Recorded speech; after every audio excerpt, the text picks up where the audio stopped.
Hi students, next நம்ம பார்க்க போகிறது அக்கௌண்ட். அக்கௌண்ட் அப்படின்னா கணக்கு அப்படின்னு சொல்லுவாங்க. இதை நம்ம பார்க்குறதுக்கு முன்னாடி நம்ம போன கிளாஸில் என்ன பார்த்தோம்னு சொல்லி ஜஸ்ட் ஒரு ரீகால் பண்ணிக்கலாம். ஸோ போன கிளாஸில் என்ன பார்த்தோம், டபுள் என்ட்ரி சிஸ்டம்னா என்ன அப்படின்றத பார்த்தோம். அடுத்தது அதோடைய டெஃபினேஷன்ஸ் பார்த்தோம். டபுள் என்ட்ரி சிஸ்டத்தோட பிரின்சிபல் பார்த்தோம். நெக்ஸ்ட் என்ன பண்ண பார்த்தோம், டபுள் என்ட்ரி சிஸ்டத்தோட அட்வான்டேஜஸ்லாம் என்ன, டிரான்சாக்ஷன் எத்தனை டைப்ஸ் ஆஃப் டிரான்சாக்ஷன் இருக்குது, 3 டைப்ஸ் ஆஃப் டிரான்சாக்ஷன் இருக்குன்னு பார்த்தோம் இல்லைங்களா. அது என்னென்னது, கேஷ் டிரான்சாக்ஷன், ரொக்க நடவடிக்கை அப்படின்னு சொல்லுவாங்க. அடுத்தது பேங்க் டிரான்சாக்ஷன், வங்கி நடவடிக்கை. ஸோ பேங்க் டிரான்சாக்ஷனில் ஆர்டிஜிஎஸ்னா என்ன, நெஃப்ட்னா என்னன்னு பார்த்தோம், ஏடிஎம்னா என்ன, சிடிஎம்னா என்ன, டெபிட் கார்டு, கிரெடிட் கார்டு, இதோட மீனிங் எக்ஸ்பிளனேஷன்ஸ்லாம் பார்த்தோம் இல்லைங்களா.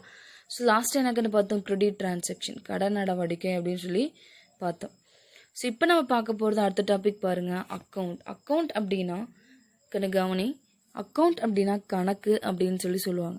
ஸோ பாருங்கள், every transaction has 2 aspects and each aspect affects minimum one account. An account is the basis unit of identification in accounting. A ledger account is a summary of relevant transaction at one place relating to a particular head. Account is the systematic presentation of all material information recording a particular person or item at one place under one head. So இங்கே என்ன சொல்ல வராங்க அப்படின்னா, every transaction, ஒவ்வொரு டிரான்சாக்ஷனும் கண்டிப்பாக எத்தனை aspects include ஆயிருக்குன்னு சொல்கிறாங்க, 2 aspects இன்க்ளூட் ஆயிருக்கும். ஸோ அந்த 2 aspects என்னது, ஒன்று கேஷ் ஒன்றுக்கு உள்ளே வரும், இல்லைன்னா ஒன்று என்னது கேஷ் வெளியே போகணும். ஒன்று ரிசீவிங் ஆஸ்பெக்ட்ஸ், இன்னொன்று அது கிவிங் ஆஸ்பெக்ட்ஸ் பார்த்தோம். So I mean debit credit, சரிங்களா. அது பாருங்க, ஒவ்வொரு ஆஸ்பெக்ட்ஸும் கண்டிப்பாக மினிமம் 1 அக்கௌண்ட், ஒரு கணக்கையாவது என்னது பாதிக்கும் அப்படின்னு சொல்கிறேன். ஸோ நம்ம சம்பாக்குள்ள தெரியும் எப்படி அந்த மினிமம் 1 அக்கௌண்டாவது நம்ம என்னது அஃபெக்ட் ஆகும், எப்படி அஃபெக்ட் ஆகும் அப்படின்றத நம்ம தெரிஞ்சுக்கலாம், சரிங்களா. அடுத்தது பாருங்க, an account is the basis unit of identification in accounting. Account அப்படின்னா என்ன அப்படின்னா, அக்கௌண்டிங்கில் என்னென்ன டிரான்சாக்ஷன் நடக்குதுன்னு சொல்லி நம்ம ஐடென்டிஃபிகேஷன் பண்ணுறது தான் அதோடைய பேசிக் யூனிட், அடிப்படை அலகு அப்படின்னு சொல்கிறாங்க, சரிங்களா. அடுத்தது பாருங்கள், a ledger account is a summary of relevant transaction. கவனி, a ledger account is a summary of relevant transaction at one place relating to a particular head அப்படின்னு சொல்கிறாங்க. ஸோ நம்ம என்ன பண்ணுறோம், நம்ம ஒரு கம்பெனியில் ஒரு நிறைய டிரான்சாக்ஷன், கேஷ் ரிலேட்டடாக நடக்கலாம், கிரெடிட்டாக நடக்கலாம், பேங்க் டிரான்சாக்ஷன் நடக்கலாம். ஸோ அது எந்த மாதிரி டிரான்சாக்ஷன் நடக்குது அப்படின்னு ஐடென்டிஃபிகேஷன் பண்ணி அதை என்ன பண்ணுறோம், ரெக்கார்ட் பண்ணிடுறோம் அக்கௌண்டிங்கில். ஸோ ரெக்கார்ட் பண்ணதுக்கப்புறம் என்ன சொல்கிறாங்க அப்படின்னா, லெட்ஜர் எனக்குன்னு பேரேடு. ஸோ நம்ம ஜேர்னலுக்கு அப்புறம் நம்ம பார்க்க போகிறது என்ன அப்படின்னா லெட்ஜர் தான். ஸோ சம்பாக்குள்ளே எனக்கு கிளியராக புரியும். ஸோ இந்த பேசிக் மட்டும் புரிஞ்சுக்கும். ஸோ அந்த லெட்ஜர் என்ன பண்ணுவாங்க அப்படின்னா, ஒரு ரிலவெண்ட், அது எப்படி பாருங்கள், ஒரு ஹெட்டிங் கீழே அதுக்கு ரிலவெண்ட்டான டிரான்சாக்ஷன் என்ன பண்ணுவாங்க, ரெக்கார்ட் பண்ணுவாங்க. ஒரே பிளேஸில் என்ன பண்ணுவாங்க, ரெக்கார்ட் பண்ணுவாங்க அப்படின்னு சொல்கிறாங்க. ஸோ அது நமக்கு எப்படி இருக்கும், சம்மரைசிங், சுருக்கம், சம்மரியாக இருக்கும். பார்த்தோன்னே புரிகிற மாதிரி ஒரே இடத்துல என்ன பண்ணுவாங்க, அதுக்கு ரிலவெண்ட்டான டிரான்சாக்ஷனை என்ட்ரி பண்ணுறதில் பார்க்கணும், சுருக்கமாக புரியும் அப்படின்னு சொல்கிறாங்க. ஸோ என்ன மிஸ் அப்படின்னா, ஃபார் எக்ஸாம்பிள் இப்போ கேஷ் அக்கௌண்ட் அப்படின்னு எடுத்துக்கலாம். இப்போ கேஷ் அப்படின்னா என்ன, ஒன்று நம்ம கேஷ் உள்ளே வரும், என்ன பண்ணுவோம், நம்மளோட கேஷ் வெளியே போகுது. ஸோ அந்த மாதிரி டிரான்சாக்ஷன் என்ன பண்ணுவாங்கன்னா, கேஷ் அக்கௌண்ட் அப்படின்னு ஒரு ஹெட்டிங் வச்சு, அந்த ஹெட்டிங்கில் கேஷ் உள்ளே வருது, கேஷ் நம்மளை விட்டு வெளியே போகிறது அப்படின்னு டெபிட் கிரெடிட்னு சொல்லி ரெண்டு சைடாக பிரிச்சுக்குவாங்க. டெபிட்டில் என்ன பண்ணுவாங்க, கேஷ் உள்ளே வருது, கிரெடிட்டில் நம்மளை விட்டு கேஷ் வெளியே போகிறோம், அந்த மாதிரி சம்திங் என்ன பண்ணுவாங்க அப்படின்னா பிரிச்சுக்குவாங்க. ஸோ அதில் ஒரு ஹெட்டிங் கீழே கரெக்டாக என்ன பண்ணுறாங்க, அதுக்கு ரிலவெண்ட்டான கேஷ் ரிலேட்டடான டிரான்சாக்ஷன் என்ன பண்ணுறாங்க, ஒரு பர்டிகுலர் ஹெட்டுக்கு கீழே என்ன பண்ணுறாங்க, பிரிச்சுக்கிறாங்க. ஸோ அதை பார்க்க வைப்போன்னே கேஷ் டிரான்சாக்ஷன் எடுக்கிறோம் அப்படின்னா, கேஷ் அக்கௌண்ட் எடுக்கிறோம் பார்க்குறோம் அப்படின்னா, ஸோ நம்மகிட்ட எவ்வளோ கேஷ் உள்ளே வந்திருக்கு, நம்மள்கிட்ட எவ்வளோ கேஷ் வெளியே போயிருக்கு அப்படின்னு டோட்டலாக நம்மளால் தெரிஞ்சிக்க முடியும். ஸோ அதான் அது summary of relevant transaction at one place relating to a particular head. அது என்னது சுருக்கமாக நம்ம என்ன பார்த்தோன்னே புரிஞ்சிக்க முடியும் அப்படின்னு சொல்கிறாங்க, சரிங்க. அடுத்தது பாருங்கள், accounting is the systematic presentations of all material information recording a particular person or items at one place under one head அப்படின்னு சொல்கிறாங்க. ஸோ அதோட மீனிங் என்ன அப்படின்னா, ஸோ அக்கௌண்ட் அப்படின்னா அது ஒரு ஒரு குறிப்பிட்ட ஒரு பொருளையோ இல்லை நபரையோ சார்ந்தது தான் அப்படின்னு சொல்கிறாங்க. ஸோ அந்த ஒரு குறிப்பிட்ட பொருளையோ நபரையோ சார்ந்த ஒரு இன்ஃபர்மேஷனை வந்து என்னது ஒரே இடத்துல ஒரு ஹெட்டிங் கீழே ரெக்கார்ட் பண்ணுறது தான் என்னது அக்கௌண்ட் அப்படின்னு சொல்கிறாங்க. ஸோ எப்படி அதாவது ஒரு முறையான பதிவேடுகளாக இருக்கும். நல்லா கவனிச்சுக்கோ. ஒரு மெட்டீரியல் ஒரு கூட்ஸாக இருக்கட்டும், ஒரு கூட்ஸ் நமக்கு கூட்ஸ் வந்து உள்ளே வருதா நம்மளோட வெளியே போதா அப்படின்னு சொல்லி என்ன பண்ணுறோம், டிரான்சாக்ஷன் ரெக்கார்ட் பண்ணுறோம். ஒரு பர்சன் எடுத்துக்கிட்டோம்னா அந்த பர்சன்கிட்ட கேஷ் உள்ளே வருதா இல்லை நம்மளோட கேஷ் வெளியே போதா அப்படின்னு சொல்லி பார்ப்போம் இல்லையா. அதான் சொல்கிறாங்க ஒரு material information recording to particular person or item at one place. So ஒரு பர்சனாக இருக்கட்டும் இல்லை ஒரு குறிப்பிட்ட பொருளை குறிக்கிறதா இருக்கட்டும் சரிங்களா. அது என்ன பண்ணுவாங்கன்னா ஒரு ஹெட்டிங் கீழே அதுக்கு ரிலவெண்ட்டான டிரான்சாக்ஷனை என்ன பண்ணுவாங்க ஒரே பிளேஸில் என்ன பண்ணுவாங்க ரெக்கார்ட் பண்ணுவாங்க. ஸோ அந்த டெபிட் கிரெடிட்னு சொல்லி ரெக்கார்ட் பண்ணிக்குவாங்க. ஸோ அதை பார்த்தோன்னே என்ன பண்ண முடியும் நமக்கு அந்த இன்ஃபர்மேஷன் புரிய ஆரம்பிச்சிடும் சரிங்களா. ஸோ அதை ஒரே பிளேஸில் ஒன் பிளேஸ்லேயே அதுக்கு ரெலவெண்ட்டான ஐட்டம்ஸ்லாம் ரெக்கார்ட் பண்ணுறாங்க. இதே ஒன் ஹெட்டிங் கீழே ரெக்கார்ட் பண்ணுறாங்க. ஸோ ரெக்கார்ட் பண்ணுறது தான் என்ன அப்படின்னா அக்கௌண்டிங்கோட வேலை அப்படின்னு சொல்கிறாங்க. ஸோ அதனது அக்கௌண்டிங் அதுதான் சிஸ்டமேட்டிக் ப்ரெசன்டேஷன் ஒரு முறையான பதிவேடுகள் அப்படின்னு சொல்கிறாங்க சரிங்களா. அடுத்தது பாருங்க 3.6 பார்க்கணும் approaches of recording transaction. So approaches அப்படின்னா அணுகுமுறை அப்படின்னு சொல்லுவாங்க இல்லைங்களா. ஸோ நம்ம எப்படி டிரான்சாக்ஷன் ரெக்கார்ட் பண்ணுறோம் அப்படின்னு சொல்லி பார்க்கலாம். ஸோ பாருங்க there are 2 approaches of for recording transaction. அதாவது நடவடிக்கைகளை எப்படி பதிவு செய்யணும் அதை எப்படி அணுகுமுறைப்படுத்தணும் அப்படின்றது தான். ஸோ ஃபர்ஸ்ட் ஒன் பாருங்க accounting equation approaches and traditional approaches. So Tamil meaning கவனிக்கணும். அக்கௌண்டிங் ஈக்குவேஷன் அப்ரோச்சஸ் அப்படின்னா கணக்கியல் சமன்பாட்டு அணுகுமுறை அப்படின்னு சொல்லுவாங்க. இது ஒரு type. Next one traditional approach அப்படின்னா அது பாரம்பரிய அணுகுமுறை அப்படின்னு சொல்லுவாங்க. நெக்ஸ்ட் பார்க்கணும் accounting equation approaches. So accounting equation அப்ரோச்சஸ்னா என்ன சொல்லியிருக்கேன் கணக்கியல் சமன்பாட்டு அணுகுமுறை அப்படின்னு சொல்லுவாங்க. ஸோ அக்கௌண்டிங் ஈக்குவேஷனை என்ன அது எப்படி எல்லாம் சம் கால்குலேட் பண்ணலாம் அப்படின்றத பார்க்கலாம். So first of all the relationship of assets with the liabilities to outsider and owner in the equation from is known as accounting equation. So accounting equation அப்படின்னா என்ன அப்படின்னா அசட்ஸ் liabilities ஓனர் இதுக்கு மூணுக்கு உண்டான ரிலேஷன்ஷிப்பை வெளிக்காட்டுறது தான் என்ன அப்படின்னா அக்கௌண்டிங் ஈக்குவேஷன் அப்படின்னு சொல்கிறாங்க. ஸோ எனக்கு கிளியராக சொல்லணும் அப்படின்னா அசட்ஸ்னால் என்னக்கன்னு அசட்ஸ்னால் நம்மளுடைய கம்பெனியோட லேண்டு பில்டிங்கு அப்புறம் நம்ம கம்பெனியோட மெஷினரி பணம் சம்மந்தப்பட்ட எல்லாமே என்னது அசட்ஸ் சரிங்களா. பண வேல்யூவில் எல்லாமே. ஸோ அது என்ன பண்ணுவாங்க அப்படின்னா அசட்ஸ்னால் லேண்டு பில்டிங் மெஷினரிலாம் சொல்கிறாங்களா அதோட வேல்யூலாம் என்ன அப்படின்றது நம்மளால் தெரிஞ்சிக்க முடியும். அடுத்தது லைபிலிட்டிஸ்னால் பொறுப்புகள். ஸோ நம்ம யார்கிட்டையாவது கடன் வாங்கியிருப்போம் கிரெடிட்டார்ஸ்ட கடன் வாங்கியிருப்போம் அந்த கடனை எவ்வளோ நமக்கு திருப்பி தரணும் இன்னும் எவ்வளோ வந்து தர வேண்டியது இருக்குது. அதே மாதிரி லோன் எவ்வளோ வாங்கியிருக்கோம் எவ்வளோ கட்டியிருக்கேன் இது வரைக்கும் இன்னும் எவ்வளோ தர வேண்டியது இருக்குன்னு சொல்லி ஓவரால் டீட்டெயில்ஸ்லாம் தெரிஞ்சுக்க முடியும்.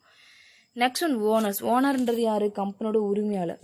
ஸோ உரிமையாளருக்கு எவ்வளோ அமௌண்ட் வந்து இன்வெஸ்ட் பண்ணியிருக்காங்க ஸோ அது நமக்கு எவ்வளோ வந்து நமக்கு கம்பெனி ப்ராஃபிட்டில் போயிருக்கா லாஸில் போகுதா அப்படின்றது தெரியும் இல்லைங்களா. So owner in the equation from is known as accounting equations. இந்த இடத்துல ஓனர் அப்படின்னா அவர் எவ்வளோ கேபிட்டல் இன்வெஸ்ட் பண்ணியிருக்காரு அப்படின்றது தான். ஸோ அசட்ஸோட வேல்யூ என்ன லைபிலிட்டிஸோட வேல்யூ என்ன ஓனருக்கு என்ன டீட்டெயில்ஸ் கேபிட்டல்னா சரிங்களா. இதுக்கு உண்டான ரிலேஷன்ஷிப்பை என்ன பண்ணுறாங்க அப்படின்னா இந்த அக்கௌண்டிங் ஈக்குவேஷன்ஸ் வந்து வெளிக்காட்டுது அப்படின்னு சொல்கிறாங்க. அதுதானே அது அக்கௌண்டிங் ஈக்குவேஷன் அப்படின்னு சொல்கிறாங்க சரிங்களா. ஸோ இந்த ஈக்குவேஷன்ஸ் மூலிமா கேபிட்டலோட வேல்யூ என்ன லைபிலிட்டிஸோட வேல்யூ என்ன அசட்ஸோட வேல்யூ என்ன நம்மளால என்ன பண்ண முடியும் தெரிஞ்சிக்க முடியும். அதுதான் அக்கௌண்டிங் ஈக்குவேஷன் சரிங்களா. பாருங்கள் அடுத்தது under the double entry system of book keeping every transaction has 2-fold effect. So என்னது டபுள் என்ட்ரி சிஸ்டம் நம்ம ஃபாலோ பண்ணுறதால புக் கீப்பிங் கணக்கெடுப்புகளை பராமரிக்கிறதால ஒவ்வொரு டிரான்சாக்ஷன் அது 2-fold எஃபெக்ட்ஸ் ஒவ்வொரு டிரான்சாக்ஷன் கண்டிப்பானது 2 ஆஸ்பெக்ட்ஸ் இன்க்ளூடாக இருக்குன்றது தான் சொல்கிறாங்க. which case the changes in the assets and liabilities or capital in such a way that an accounting equation is complete and equated அப்படின்னு சொல்கிறாங்க. ஸோ இதோட வேலை என்ன அப்படின்னா which the causes the changes in assets அசட்ஸோட value ஏதாவது change ஆயிருக்கா லைபிலிட்டிஸோட வேல்யூ ஏதாவது சேஞ்ச் ஆயிருக்கா இல்லை கேபிட்டல் ஏதாவது சேஞ்ச் ஆயிருக்கா அப்படின்னு சொல்லி அதோடைய சேஞ்சஸ் என்ன அப்படின்னு சொல்லி அதோட எப்படி போயிட்டுருக்கு அப்படின்றத தெரிஞ்சு காட்டுறது தான் அது அக்கௌண்டிங் ஈக்குவேஷன் அப்படின்னு சொல்லி சொல்கிறாங்க. சரிங்களா கண்ணு? இப்போ மெயினாக இந்த பாயிண்ட்ல நம்ம என்ன சொல்கிறோம், ஸோ அசட்ஸோட வேல்யூ என்ன, லைபிலிட்டிஸோட வேல்யூ என்ன, அதோட கேபிட்டல் என்ன அப்படின்றது தான். ஸோ ஒவ்வொரு டிரான்சாக்ஷன்லையும் அது ஏதாவது மாற்றம், ஐ மீன் அசட்ஸில் ஏதாவது மாற்றம் நடந்திருக்கா, லைபிலிட்டிஸ் ஏதாவது மாற்றம் நடந்திருக்கா, கேபிட்டல் ஏதாவது நடந்திருக்கும் அப்படின்னு சொல்லி ஏதாவது ஒரு கண்டிப்பாக ஒரு சேஞ்சஸ் நடந்திருக்கும். அந்த சேஞ்சஸ் மூலயமா என்ன பண்ணுறாங்க அப்படின்னா இந்த அக்கௌண்டிங் ஈக்குவேஷன் என்ன பண்ணுறாங்க, ஈக்குவேஷன் பண்ணுறதால நமக்கு இந்த சேஞ்சஸ்லாம் தெரிய வருது அப்படின்னு சொல்லி சொல்கிறாங்க. சரிங்களா? நீங்கள் ஒரு ஃபார்முலா கொடுத்துருவாங்க பாருங்க, capital plus liabilities equal to assets. அதாவது இங்கே என்ன சொல்ல வராங்க அப்படின்னா கேபிட்டலும் ப்ளஸ் லைபிலிட்டிஸ் முதல் பொறுப்புகள் இது வந்து என்ன பண்ணுவோம் ஆட் பண்ணணும் அப்படின்னு சொல்லி சொல்கிறாங்க. ஃபார் எக்ஸாம்பிள் 10,000 வருதுன்னு ரெண்டையும் ஆட் பண்ணி அது ஈக்குவல் அசட்ஸ். ஈக்குவல் அசட்ஸ் இது ரெண்டையும் ஆட் பண்ணால் 10,000 வருது. அதே மாதிரி அசட்ஸோட வேல்யூ என்னது உனக்கு 10,000 வரும், ஈக்குவலாக வரும். அதுதான் இந்த அக்கௌண்டிங் ஈக்குவேஷன். சரிங்களா? ஸோ பாருங்க ஒவ்வொன்றை பற்றி பார்க்கலாம். First one capital. கேபிட்டல் அப்படின்னா என்னன்னு பார்க்கலாம். Capital can also be called as owner equity and liabilities as outsider equity அப்படின்னு சொல்லி சொல்கிறாங்க. ஸோ கேபிட்டல் என்னன்னு சொல்லுவாங்க, ஓனர் ஈக்விட்டி அப்படின்னு சொல்லி சொல்லுவாங்க. சரிங்களா? உரிமையாளரோட பங்களிப்பு அப்படின்னு சொல்லி சொல்லுவாங்க. ஸோ கேபிட்டல் அப்படின்னு முதல் நம்ம கம்பெனியில் ஓனர் வந்து எவ்வளோ இன்வெஸ்ட் பண்ணியிருக்காங்க. ஃபார் எக்ஸாம்பிள் ஒரு பிஸ்னஸ் ஸ்டார்ட் பண்ணுறதுக்கு 5 lakhs இன்வெஸ்ட் பண்ணியிருக்காங்க அப்படின்னா அது நமக்கு என்னது கேபிட்டல். சரிங்களா? அதே மாதிரி லைபிலிட்டிஸ் எனக்குன்னு பொறுப்புகள். சரி பாருங்க, அவுட்சைடர்ஸ் ஈக்விட்டி அப்படின்னு என்ன அர்த்தம். ஸோ கண்டிப்பாக என்ன பண்ணுவாங்க, நம்ம இப்போ கேபிட்டல் வந்து யார் போடுவார், ஓனர் போடுவாங்கன்னு சொல்லி சொல்கிறோம். ஸோ ஓனர் வந்து ஒருத்தர் மட்டும் போட மாட்டாங்க, அவுட் சைடில் இருக்கிறவங்க வேறு யாராவது நம்ம கம்பெனிக்கு என்ன பண்ணுவாங்க, இன்வெஸ்ட் பண்ணியிருப்பாங்க. ஸோ அந்த இன்வெஸ்ட் பண்ணுற அமௌண்ட்டை கண்டிப்பாக என்ன பண்ணணும், நமக்கு எவ்வளோ கேபிட்டல் யார் யார் இன்வெஸ்ட் பண்ணியிருக்காங்க அப்படின்றது நமக்கு தெரியும் இல்லைங்களா. ஸோ அந்த லைபிலிட்டிஸ் அவங்களுக்கு எவ்வளோ இன்வெஸ்ட் பண்ணாங்களோ அந்த அமௌண்ட்டை திருப்பி கொடுக்க வேண்டிய அந்த இதில் லைபிலிட்டி இருக்கா. அதனால தான் சொல்கிறாங்க பாருங்க அவுட்சைடர் ஈக்விட்டி, வெளியாட்களின் பங்களிப்பு அப்படின்னு சொல்லி சொல்லுவாங்க. சரிங்களா? ஸோ அது மட்டும் இல்லாமல் லைபிலிட்டிஸ்னாவே காமனாக என்ன நமக்கு பொறுப்புகள் அப்படின்னு சொல்லி சொல்லுவோம். ஸோ நம்ம யார்கிட்ட என்ன பண்ணுறோம், கிரெடிட்டார்ஸில் கடன் வாங்கியிருப்போம் நம்ம கம்பெனியை ரன் பண்ணுறதுக்காக, இல்லையா பேங்க்கில் லோன் எடுத்துருப்போம். இவங்களாம் ஒன் ஆஃப் த கிரெடிட்டார்ஸ் நமக்கு. ஸோ இந்த எல்லா அமௌண்ட்டும் நம்ம என்ன பண்ணணும், கண்டிப்பாக அவுட்சைடர்ஸ் ஈக்விட்டின்றது வெளியாட்கள் யாராவது இருந்தாங்க அப்படின்னா அவங்களுக்கு தர வேண்டிய லைபிலிட்டிஸ் அந்த இடத்துல கிரியேட் ஆகுது. ஸோ கேபிட்டல் அப்படின்னா ஓனர் போடுற அமௌண்ட். சரிங்களா? ஸோ உரிமையாளரின் பங்களிப்பு அப்படின்னு சொல்லி சொல்லுவாங்க. லைபிலிட்டின்றது அவுட்சைடர் ஈக்விட்டி. ஸோ வெளியாட்களுக்கு நமக்கு யாருக்காவது நமக்கு எவ்வளோ அமௌண்ட் தர வேண்டியது இருக்குது, அமௌண்ட் வாய்ஸாக இருக்கட்டும் இல்லை. சரிங்களா? ஸோ அதோடைய பொறுப்புகளை உணர்த்துறது தான் லைபிலிட்டி. இதுக்கான அடுத்து பார்க்குற அக்கௌண்டிங் ஈக்குவேஷன். நெக்ஸ்ட் பாயிண்ட் பாருங்கள், accounting equation is a mathematical expressions. இது வந்து ஒரு கணிதவியல் வெளிப்பாடு அப்படின்னு சொல்லி சொல்கிறாங்க. ஸோ அக்கௌண்டிங் ஈக்குவேஷன் அப்படின்னா இது ஒரு மேத்தமெட்டிக்கல் எக்ஸ்பிரஷன்ஸ். ஸோ அப்போ பாருங்க அது வந்து எப்படி கால்குலேட் பண்ணுறது அப்படின்னு சொல்லி நம்ம சம் மூலியமாக பார்க்கலாம். சரிங்களா? இது எப்படி நமக்கு ஒரு மேத்தமெட்டிக்கல் எக்ஸ்பிரஷன்ஸாக இருக்கும். Which shows that the total of assets is equal to the total liabilities and capital. அதாவது அசட்ஸோட வேல்யூ, டோட்டல் அசட்ஸோட வேல்யூ 10,000 அப்படின்னு இருக்குன்னா, சரிங்களா, total of liabilities and capital. So லைபிலிட்டிஸோட வேல்யூ ப்ளஸ் கேபிட்டலோட வேல்யூ இந்த ஃபார்முலா இருக்கக்கன்னா இது ரெண்டையும் என்ன பண்ணுறோம், ஆட் பண்ணுறோம் அப்படின்னா அதுவும் என்னது நமக்கு 10,000 வரும். ஸோ அசட்ஸோட வேல்யூ என்னது 10,000, கேபிட்டல் ப்ளஸ் லைபிலிட்டிஸோட வேல்யூ என்னது 10,000. ஸோ அது என்னது ஈக்குவலாக வரணும். இங்கே 10,000 இங்கே 10,000 அப்படின்னு சொல்லி எப்படி இருக்கும், ஈக்குவலாக சமமாக இருக்கும் அப்படின்றத சொல்கிறாங்க. சரிங்களா? அடுத்தது பாருங்க, this is based on the dual aspect concept of accounting. இது வந்து இந்த இரட்டைத்தன்மை கருத்துன்னு சொல்லி பார்த்தோமா, செகண்ட் யூனிட்ல டியூயல் ஆஸ்பெக்ட்ஸ் கான்செப்ட் பேஸ் பண்ணி தான் இருக்கும். This means the total claims. இதோட டோட்டல் கிளைம் என்ன அப்படின்னா outsider of the proprietors against business enterprises will always equal to the total assets of the business enterprises. ஒரு பிஸ்னஸ் என்டர்பிரைசஸில் அவுட்சைடர் அப்படின்னா அது liabilities இல்லைங்களா. ஸோ லைபிலிட்டிஸ் வந்து என்ன சொல்லியிருக்கேன் நம்ம கம்பெனிஸ் இல்லை இன்வெஸ்டர்ஸாக இருக்கலாம் இல்லை கிரெடிட்டர்ஸாக கூட இருக்கலாம். ஸோ அவங்களுடைய பங்களிப்பும், தென் ப்ரொப்ரேட்டர்ஸ்ன்றது ஓனர் எவ்வளோ கேபிட்டல் போட்டிருக்காங்க அதோடைய பங்களிப்பும், சரிங்களா இருக்கும். எதில் ஒரு பிஸ்னஸ் என்டர்பிரைசஸ் அப்படின்னாவே கண்டிப்பாக அந்த பிஸ்னஸில் என்னென்ன நடக்குது, அதோடைய சொத்தோட வேல்யூ, அசட்ஸோட வேல்யூ என்ன, லைபிலிட்டிஸோட வேல்யூ என்ன, ஓனர் எவ்வளோ இன்வெஸ்ட் பண்ணியிருக்காருன்ற டீட்டெயில்ஸ் கண்டிப்பாக தெரியணும். சரிங்களா. ஸோ அவுட்சைடர் ஐ மீன் லைபிலிட்டிஸோட வேல்யூ, கேபிட்டல் வேல்யூ எப்படி இருக்கும் பிஸ்னஸ் என்டர்பிரைசஸில் கண்டிப்பாக என்ன பண்ணுவாங்க அப்படின்னா அந்த டோட்டல் கிளைம்ஸ் என்ட்ரி பண்ணியிருப்பாங்க இல்லையாக்கண்ணே. ஸோ இதோட டோட்டல் கிளைம்ஸ் எப்படி இருக்கும் அப்படின்னா வழக்கம் போல் இந்த ஃபார்முலா பிரகாரம் தான் சொல்கிறேன். கேபிட்டல் ப்ளஸ் லைபிலிட்டிஸ் ஆட் பண்ணோம் அப்படின்னா ஒரு வேல்யூ வரும். ஸோ அந்த வேல்யூவும் அசட்ஸோட வேல்யூ ஒரே மாதிரி ஈக்குவலாக இருக்கும் அப்படின்னு சொல்கிறாங்க. அதான் பாருங்கள், always be equal to the total assets of business enterprises. லைபிலிட்டிஸோட வேல்யூ கேபிட்டலோட வேல்யூ என்ன வருதோ அதே தான் அது அசட்ஸோட வேல்யூவும் இருக்கும். ஸோ அதுதான் டோட்டல் அசட்ஸ். ஸோ அதுதான் ஈக்குவலாக இருக்கும் அப்படின்றத சொல்கிறாங்க. சரிங்களா. அடுத்தது பாருங்கள்,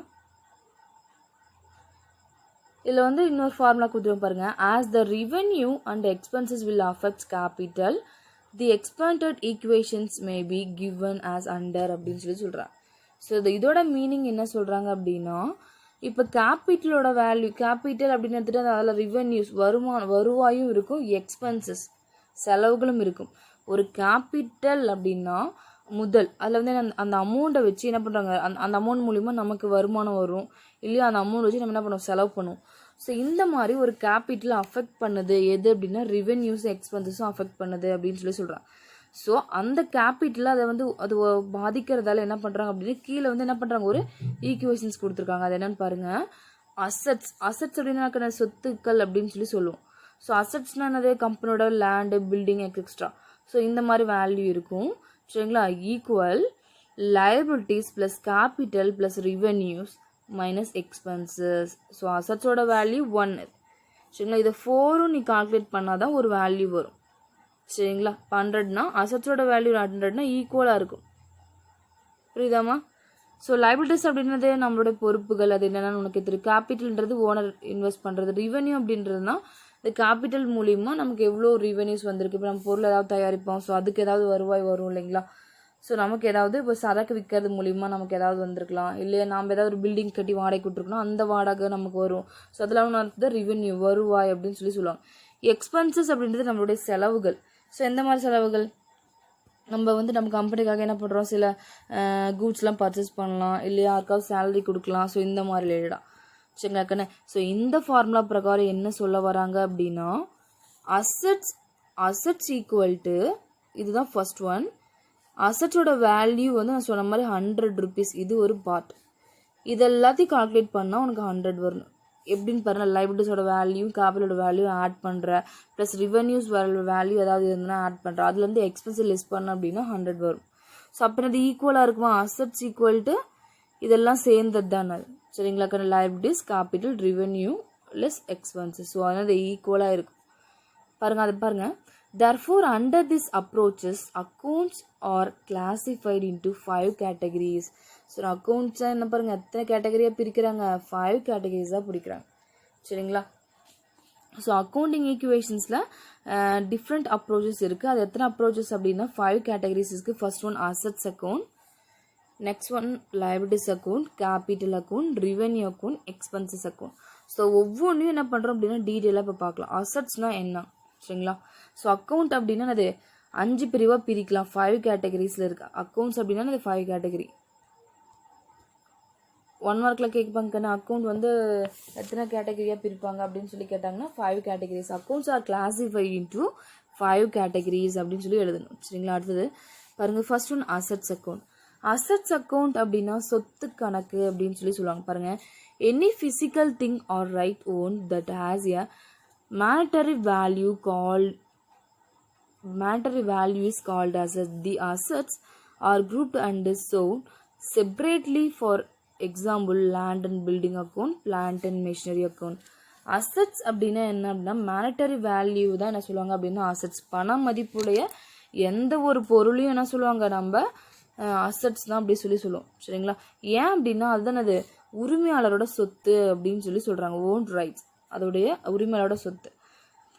புரியுதாக்கண்ணா. அசட்ஸ்னாக்கண்ணா first point, monetary value is called assets. So பண மதிப்புடைய எந்த ஒரு பொருளும் என்ன சொல்லுவோம் நம்ம அசட்ஸ் தான் சொல்லுவோம். ஏன் அப்படின்னா அது ஓனருடைய சொத்து அப்படின்னு சொல்கிறாங்க. சரிங்களா. அடுத்தது பாருங்க, அதுக்கு the assets are grouped and zone separately. For example land and building account, plant and machinery account அப்படின்னு சொல்கிறாங்க. ஸோ என்ன பண்ணுறோம், இந்த இடத்துல ஒரு சொத்து அப்படின்றதுல என்ன பண்ணுவாங்க, தனித்தனியாக என்ன பண்ணுவாங்க காட்டும். சரிங்க, இப்போ லேண்ட் அப்படின்னா லேண்டோட டிரான்சாக்ஷன்ஸ்லாம் என்ன அப்படின்றத என்ன பண்ணுவோம், லேண்ட் பில்டிங் மிஷினரி அப்படின்னு சொல்லி தனித்தனியாக என்ன பண்ணுறோம், நம்ம ரெக்கார்ட் பண்ணுவோம். ஒவ்வொரு இதுலேயும் என்ன பண்ணுவோம், ஒவ்வொரு அக்கௌண்ட்டும் என்ன பண்ணுறோம், நம்ம ரெக்கார்ட் பண்ணுறோம். ஃபர்ஸ்ட் லேண்ட் அசட்ஸ்னால் என்னது, லேண்ட் அண்ட் பில்டிங். லேண்டுன்றது நமக்கு என்னது, நிலம். பில்டிங் கட்டடம் கட்டுறாங்களா அது. ஸோ அது வந்து கம்பெனிக்கு ரிலேட்டடாக இருக்கலாம். பிளான்ட் அண்ட் மிஷினரி அப்படின்னு நமக்கு இயந்திரம். ஸோ கம்பெனியில் கண்டிப்பாக என்ன பண்ணுறோம், ஒரு ப்ராடக்ட் தயாரிக்கணும் அப்படின்னா கண்டிப்பாக மிஷினரிஸ் தேவை. ஸோ மிஷினரி அக்கௌண்ட் அப்படின்னா அதில் ரிலேட்டடாக இருக்க டிரான்சாக்ஷனை தனியாக ரெக்கார்ட் பண்ணுவோம். லேண்ட் அண்ட் பில்டிங் அதில் நிறையா டிரான்சாக்ஷன் நடந்திருக்கும். ஸோ அதில் அந்த தகவலை இன்ஃபர்மேஷன் என்ன பண்ணுவோம், தனியாக ஒரு ஹெட்டிங் கீழே என்ன பண்ணுவோம் அப்படின்னா ரெக்கார்ட் பண்ணுவோம். ஸோ அதுதான் என்ன அப்படின்னா அசட்ஸ் அக்கௌண்ட். அசட்ஸ் அக்கௌண்ட்னா ஒரு சொத்து. ஸோ எந்த மாதிரி சொத்துக்கள் அப்படின்னு பார்த்தீங்கன்னா லேண்டு பில்டிங்கு மிஷினரி இதெல்லாம் நமக்கு அது ஒன் ஆஃப் த அசட்ஸ். புரியுதா? இப்போ அசட்ஸ் அக்கௌண்ட் என்னன்னு புரியுதா? ஸோ மேட்டரி வேல்யூவில் எல்லாமே நமக்கு அசட்ஸ். ஏன் அப்படின்னா அது வந்து உரிமையாளரோட அசட்ஸ் அப்படின்னு சொல்கிறாங்க, அதோட ரைட்ஸ். அடுத்தது பாருங்கள் லைபிலிட்டிஸ் அப்படின்னா பொறுப்புகள் அப்படின்னு சொல்கிறோம். பாருங்கள், financial obligations of enterprises towards outsider are zone under separate heads as liability. For example, creditors account, expenses outstanding account அப்படின்னு சொல்கிறாங்க. ஸோ நீங்கள் சொன்ன மாதிரி அசட்ஸ் அக்கௌண்ட்டில் சொன்ன மாதிரி லேண்ட் அண்ட் பில்டிங்கில் சம் டிரான்சாக்ஷன் நடக்கும். அதை ஹெட்டிங் கீழே என்ன பண்ணுவாங்க, அதை வந்து ஒரே பிளேஸ்லேயே லேண்ட் அண்ட் பில்டிங் எழுதி அதில் அதுக்கு ரிலவெண்டான டிரான்சாக்ஷன் ரெக்கார்ட் பண்ணிட்டு வருவாங்க. பிளான்ட் அண்ட் மிஷினரினா அந்த கம்பெனிக்கு ஒன்று மிஷினரி வாங்கியிருக்கோம், அதில் எவ்வளோ ப்ராடக்ட் தயாரிச்சிருக்கோம், ஸோ மிஷினரிக்கு எவ்வளோ செலவு பண்ணியிருக்கோம், சம்திங் அதில் ரிலேட்டடான டிரான்சாக்ஷன் மிஷினரி அக்கௌண்ட்டில் ஒரு ஹெட்டிங் கீழே என்ன பண்ணுவாங்க, ரெக்கார்ட் பண்ணுவாங்க. ஸோ அதே மாதிரி இங்கே என்ன சொல்கிறாங்க, லைபிலிட்டி அப்படின்னா ஒரு கம்பெனியோட அவுட் சைடர்ஸ் இருக்காங்க பார்த்தீங்களா, அவங்கள பற்றி சொல்கிறது. அவங்களுக்கு வந்து அவங்க ரிலேட்டடான ஒரு டிரான்சாக்ஷன் ரெக்கார்ட் பண்ணுறது என்ன அப்படின்னா லைபிலிட்டிஸ் அப்படின்னு சொல்கிறேன். சரிங்களா? அது பாருங்க, ஃபார் எக்ஸாம்பிள் சொல்றாங்க பாருங்க, கிரெடிட்டார்ஸ் அக்கௌண்ட்ல நான் கடன் ஈந்தோர் கணக்கு அப்படின்னு சொல்லுவோம். ஸோ மெயினாக லைபிலிட்டி அக்கௌண்ட் அப்படின்னு வெளி ஆட்கள் யாராவது இருந்தாங்க அப்படின்னா அவங்கள டிபெண்ட் பண்ணி என்னென்ன டிரான்சாக்ஷன் நடக்குது அப்படின்னு சொல்லி ஒரு ஹெட்டிங் கீழே என்ன பண்ணுறோம் அப்படின்னா நம்ம இந்த அக்கௌண்ட்டை கொண்டு வரோம். அதுக்கு ஒரு எக்ஸாம்பிள்ஸ் இருக்குது. ஃபர்ஸ்ட் ஒன் கிரெடிட்டார்ஸ் அக்கௌண்ட் அப்படின்னா கடன் ஈந்தோர் கணக்கு. ஸோ கிரெடிட்டார்ஸ்ன்றது நமக்கு யாரு, கடன் கொடுத்தவங்க. ஸோ நம்ம வந்து கிரெடிட்டார்ஸ்கிட்ட எவ்வளோ கடன் வாங்கியிருக்கோம், எவ்வளோ அவருக்கு திருப்பி தந்திருக்கோம், இன்னும் எவ்வளோ தர வேண்டியது இருக்குன்னு சொல்லி ஓவரால் டிரான்சாக்ஷன் என்ன பண்ணுவாங்க அப்படின்னா இதுக்கு ரிலவெண்டான டிரான்சாக்ஷனை கிரெடிட்டார்ஸ் அப்படின்னு சொல்லி ஹெட்டிங் கீழே என்ன பண்ணுவாங்க, வகைப்படுத்திட்டே ரெக்கார்ட் பண்ணிட்டு வருவாங்க. ஸோ அடுத்தது பாருங்க, எக்ஸ்பென்சஸ் அண்ட் அவுட்ஸ்டாண்டிங் அக்கௌண்ட் அப்படின்னு சொல்கிறாங்க. ஸோ இந்த இடத்துல எக்ஸ்பென்சஸ் அவுட்ஸ்டாண்டிங் அக்கௌண்ட் ஆனது கொடுபட வேண்டியது அப்படின்னு செலவுகள். ஃபார் எக்ஸாம்பிள் நான் ரெண்ட் கட்டணும், இனிமே தான் கட்டணும், கொடுக்க வேண்டியது இருக்குது. சேலரி இனிமே தான் கொடுக்கணும், வேஜஸ் இனிமே தான் கொடுக்கணும். Outstanding wages, outstanding salaries, outstanding rent, இது மாதிரி நான் இனிமே தான் கொடுக்க வேண்டியது இருக்குது அப்படின்னு சொன்னோம். ஆனால் நம்ம கொடுக்கணும். ஸோ அந்த லைபிலிட்டி இருக்கு இல்லையா, ஸோ இந்த மாதிரி கொடுக்க வேண்டியது இருக்குது. ஸோ அந்த மாதிரி இருக்கிற டிரான்சாக்ஷன் என்ன பண்ணுவாங்க அப்படின்னா இதுக்கு ரிலவெண்டான டிரான்சாக்ஷனை என் சேலரி இனிமேல் தான் கொடுக்கணும், வேஜஸ் கொடுக்க வேண்டியது இருக்குது, ரெண்ட்டு கொடுக்கணும் அப்படின்ற எல்லா ஐட்டம்ஸும் என்ன பண்ணுவாங்க எக்ஸ்பென்சஸ் அவுட்ஸ்டாண்டிங் மூலிமா அந்த அக்கௌண்ட் மூலிமா. ஸோ அந்த ஹெட்டிங் கீழே என்ன பண்ணுவாங்க, நம்ம ரெக்கார்ட் பண்ணிட்டு வருவோம் அப்படின்னு சொல்கிறாங்க. லைபிலிட்டி அப்படின்றது நம்ம திருப்பி தர வேண்டிய ஒரு பொறுப்பு இருக்குது. சரிங்களா? ஸோ அது கடனாக இருக்கட்டும், இல்லை ரெண்ட்டு சேலரி எதுவாக கூட இருக்கட்டும். சரிங்களா? அது நமக்கு ஒன் ஆஃப் த லைபிலிட்டி. அடுத்தது கேபிட்டல் அக்கௌண்ட். பாருங்கள், financial applications of business enterprises towards its owner are grouped under this category. தெளிவாக புரிஞ்சுக்கோ. ஒரு கம்பெனின்னு எடுத்துக்கிட்டோம் அப்படின்னா அது கம்பெனியோட கண்டிப்பாக ஓனர் இருப்பார். ஓனர் என்ன பண்ணுவார், அதுக்கு சம் அமௌண்ட்டை ஒரு பிஸ்னஸ் ஸ்டார்ட் பண்ணக்குள்ளே கண்டிப்பாக என்ன பண்ணணும், ஓனர் வந்து அமௌண்ட் போடணும். ஸோ அந்த அமௌண்ட்டை பேஸ் பண்ணி, ஸோ அந்த கேஷ் ரிட்டர்னாக இருக்குது பார்த்தீங்களா, ஃபினான்ஷியலை பேஸ் பண்ணி இருக்கிறது தான் என்ன அப்படின்னா கேபிட்டல் அப்படின்னு சொல்கிறேன். ஷார்ட்டாக சொல்கிறோம் அப்படின்னா for example capital contributed by owner, ஒரே வார்த்தையில் சொல்லிட்டாங்க. ஸோ உரிமையாளர் இட்ட முதல் அப்படின்னு சொல்கிறாங்க. ஸோ கம்பெனி ஸ்டார்ட் பண்ணுறோம் அப்படின்னா கம்பெனி ஸ்டார்ட் பண்ணுறதுக்கு முதல்ல ஓனர் எவ்வளோ பணம் போட்டிருக்காரோ அந்த பணத்தை குறிக்கிறது தான் என்ன அப்படின்னா அதுதான் கேபிட்டல் அப்படின்னு சொல்கிறாங்க. சரிங்களா? அடுத்தது ரெவென்யூ அக்கௌண்ட். ரெவென்யூ அக்கௌண்ட் அப்படின்னா பாருங்கன்னு வருவாய் கணக்கு அப்படின்னு சொல்லுவாங்க. வருவாய் அப்படின்றது நமக்கு ஒரு பொருளை விற்கிறது மூலயமா நமக்கு கிடைக்கிறது தான் அது ரெவென்யூ, அது ஒரு வருமானம். Accounts relating to revenue of enterprises are grouped under this category. So என்ன சொல்ல வராங்க, ஒவ்வொரு கம்பெனிலையும் கண்டிப்பாக ரெவென்யூ ரிலேட்டடான டிரான்சாக்ஷன் என்ன பண்ணுவாங்க, அந்த என்டர்பிரைசஸ் அந்த கம்பெனியில் ரெக்கார்ட் பண்ணுவாங்க. சரிங்களா, அதுதான் அது ரெவென்யூ அக்கௌண்ட். ஸோ அந்த ரெவென்யூ அப்படின்னா என்னன்னா, ஃபார் எக்ஸாம்பிள் பாருங்கள், sale of goods, rent received. So sale of goods அப்படின்னா ஒரு பொருளை விற்கிறது மூலிமா நமக்கு ஒரு ஆஃப் த அமௌண்ட் வருதா, இந்த பொருளை நம்ம என்ன பண்ணுறோம், நம்ம தயாரிக்கிறோம். ஸோ அதை என்ன பண்ணுறோம், சேல் பண்ணுறோம். ஸோ சேல் பண்ணுறது மூலிமா நமக்கு அமௌண்ட் இவ்வளோ வருது, அந்த அமௌண்ட் தான் என்ன சொல்லுவாங்க, ரெவென்யூ அப்படின்னு சொல்லுவாங்க. ஃபார் எக்ஸாம்பிள் ரெண்ட் ரிசீவ்டு அப்படின்னு சொல்கிறாங்களா. இன்னொன்று பாருங்கள், ரெண்ட் ரிசீவ்டு என்னது, இப்போ நம்ம சப்போஸ் பில்டிங்லாம் கட்டி வச்சுருக்கோம், வாடகைக்கிட்டு இருக்கோம்.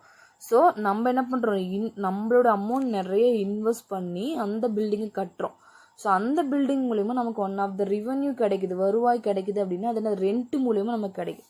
ஸோ அது நமக்கு உள்ளே வருது அந்த கேஷ். ஸோ அதை என்னது, ரெவென்யூவாக நம்ம ட்ரீட் பண்ணணும். ஸோ அந்த மாதிரி டிரான்சாக்ஷன் என்ன பண்ணுவாங்க அப்படின்னா, பொருளை விற்கிறது மூலிமா நமக்கு எவ்வளோ வந்து அமௌண்ட் உள்ளே வந்திருக்கு, ரெண்ட் நம்ம எவ்வளோ ரிசீவ் பண்ணிக்கோன்னு சொல்லி அது ரிலேட்டட் என்ன பண்ணுவாங்க, ஒரு ஹெட்டிங் கீழே நான் அந்த ரிலவெண்டான டிரான்சாக்ஷன் ரெக்கார்ட் பண்ணுவாங்க அப்படின்னு சொல்கிறாங்க. அடுத்தது பாருங்கள், எக்ஸ்பென்சஸ் அக்கௌண்ட். எக்ஸ்பென்சஸ் அக்கௌண்ட் அப்படின்னா செலவு கணக்கு. ஸோ கண்டிப்பாக ஒரு கம்பெனின்ட்டு நம்ம நிறைய செலவு பண்ணியிருப்போம். ஸோ அது கூட்ஸ் ரிலேட்டாக இருக்கட்டும், இல்லை கம்பெனியோட எம்ப்ளாய்க்காக இருக்கட்டும், வாங்க பார்க்கலாம். Expenses incurred and losses suffered for earning revenue are grouped under this category அப்படின்னு சொல்கிறாங்க. ஸோ மீனிங் என்னன்னு சொல்கிறாங்க அப்படின்னா, ஒரு ரெவென்யூ நம்ம வந்து first of all earning revenue. So ஒரு வருவாய் நமக்கு கிடைக்கணும் அப்படின்னா அதுக்கு நம்ம எவ்வளோ செலவு பண்ணுறோம் இல்லைங்களா, அந்த செலவுக்கு பேர் தான் என்ன அப்படின்னா எக்ஸ்பென்சஸ் அப்படின்னு சொல்கிறாங்க. ஒரு ரெவென்யூ நமக்கு வருமானம் கிடைக்குது அப்படின்னா அந்த வருமானத்துக்காக நம்ம அதுக்காக நம்ம எவ்வளோ செலவு பண்ணியிருக்கோம் அப்படின்றத நம்ம என்ன பண்ணுறோம், ரெக்கார்ட் பண்ணி வைக்கிறாங்க அப்படின்னு சொல்கிறாங்க. சரிங்களா, ஸோ அது மூலிமா நம்ம எவ்வளோ ரெவென்யூ, ஒரு பொருளை தயாரிக்கிறோம் இல்லைங்களா, கம்பெனி ஃபார் கவனி ஒரு கம்பெனி இருக்குது. சரிங்களா, ஏ கம்பெனின்னு ஒரு கம்பெனி இருக்குது. அதில் என்ன பண்ணுறாங்க, ஃபஸ்ட்டு வந்து ஒரு ப்ராடக்டை வந்து தயாரிக்கிறாங்க. ஸோ ப்ராடக்டை வந்து தயாரிக்கிறாங்க அப்படின்னா ஸோ அதுக்கு ரிலவெண்ட்டான வந்து எவ்வளோ நிறையா செலவுகள் இருக்கும். ஸோ நமக்கு இந்த ப்ராடக்ட் விற்கிறது மூலிமா ரெவென்யூ கிடைக்குதா, ஸோ ப்ராடக்ட் நமக்கு கேஷ் உள்ளே வருதா, ஸோ அந்த கேஷ் உள்ளே வருது அப்படின்னா நம்ம எவ்வளோ செலவு பண்ணியிருக்கோம், ஸோ இந்த ப்ராடக்ட் தயாரிக்கிறது மூலிமா நமக்கு ஏதாவது லாஸஸ் வந்திருக்கா, சரிங்களா, ஏதாவது ரெவென்யூவை ஏர்ன் பண்ணியிருக்குமா, இது மாதிரி எல்லா டீட்டெயில்ஸும் நம்ம தெரிஞ்சுக்கோம் இல்லைங்களா. ஸோ அந்த மாதிரி பாருங்கள், அதுக்கு எக்ஸாம்பிள் சொல்லியிருக்காங்க பாருங்கள். For example purchase of goods salary paid அப்படின்னு சொல்கிறாங்க. ஸோ பர்ச்சேஸ் ஆஃப் குட்ஸ்னு என்னது, நம்ம பொருளை வாங்குகிறோம். சரிங்களா, ஸோ பொருளை வாங்குறது மூலிமா நம்ம என்ன பண்ணுறோம், செலவு பண்ணுறோம். ஏன் அப்படின்னா குட்ஸ் நம்ம வந்து வாங்குறதால நம்மள்ட்ட என்ன பண்ணுறது, கேஷ் வெளியே போகுது இல்லைங்களா. அடுத்தது salaries paid. So salary paid அப்படின்னா சேலரி. ஸோ சேலரின்றது நம்மளோட எம்ப்ளாயிஸ், நம்ம கம்பெனியில் நிறையா ஒர்க்கர்ஸ் பண்ணுறாங்க. ஸோ அவங்களுக்கு கண்டிப்பாக என்ன பண்ணுறோம், சேலரி கொடுக்குறோம். ஸோ அந்த இடத்துல என்ன பண்ணுறது, கேஷ் வந்து நம்மள்ட்ட என்ன பண்ணுறது, வெளியே போகுது. அப்புறம் இதெல்லாம் என்னது, நமக்கு ஒன் ஆஃப் த எக்ஸ்பென்சஸ் அப்படின்னு சொல்கிறாங்க. ஃபர்ஸ்ட் ஆஃப் ஆல் எக்ஸ்பென்சஸ் அப்படின்னா செலவு கணக்கு அப்படின்னு சொல்லுவாங்க. ஸோ நமக்கு எவ்வளோ ரெவென்யூஸ் ஏர்ன் பண்ணுறோமோ அதுக்கு எவ்வளோ வந்து எக்ஸ்பென்சஸ் பண்ணுறோமோ அதுதான் அது செலவுகள். அந்த பொருளுக்கு உண்டான அது ரெவென்யூ கிடைக்கிறதுக்கு எவ்வளோ பண்ணியிருக்கோம், எவ்வளோ அமௌண்ட் வைஸ் நம்ம செலவு பண்ணியிருக்கோம் அப்படின்றது தான். ஸோ அந்த செலவு எப்படி இருக்கலாம், ஸோ அந்த செலவு மூலிமா நமக்கு லாஸ் கூட கிடச்சிருக்கலாம். ஸோ அதெல்லாம் பண்ணுறது ஒரு ஹெட்டிங் கீழே என்ன பண்ண நம்ம ரெக்கார்ட் பண்ணணும். ஸோ அது எப்படின்னா பர்ச்சேஸ் ஆஃப் குட்ஸ் அப்படின்னா அந்த எவ்வளோ குட்ஸ் வந்து நம்ம பர்ச்சேஸ் பண்ணியிருக்கோம், எவ்வளோ சேலரிஸ் நம்ம கொடுத்துருக்கோம், இது மூலிமா நமக்கு எவ்வளோ செலவாயிருக்கு அப்படின்றது ஓவரால் டீட்டெயில்ஸ் என்ன பண்ணுறோம் அப்படின்னா தெரிஞ்சுக்கிறது தான் அப்படின்னு சொல்கிறேன். அடுத்து பாருங்கள் கீழே, a transaction may have the effect on either side of the equation by the same amount of it may have the effect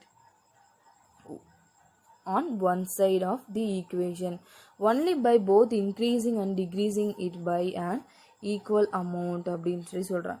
so the meaning என்ன அப்படின்னா, ஒரு டிரான்சாக்ஷன் அப்படின்னு எடுத்துக்கிட்டோம் அப்படின்னா கண்டிப்பாக இந்த அக்கௌண்டிங் ஈக்குவேஷனில் இந்த ஃபார்முலா பிரகாரம் இருக்குன்னு சொல்கிறாங்க. எந்த மாதிரி, ஸோ நம்ம அசட்ஸோட இப்போ கேபிட்டலோட வேல்யூ ப்ளஸ் லைபிலிட்டிஸோட இது ஒரு சைடு, சரிங்களா, அசட்ஸ் ஒரு சைடு, இது ரெண்டுமே பார்த்திங்க அப்படின்னா ஈக்குவலாக இருக்கும் அப்படின்னு சொல்கிறாங்க.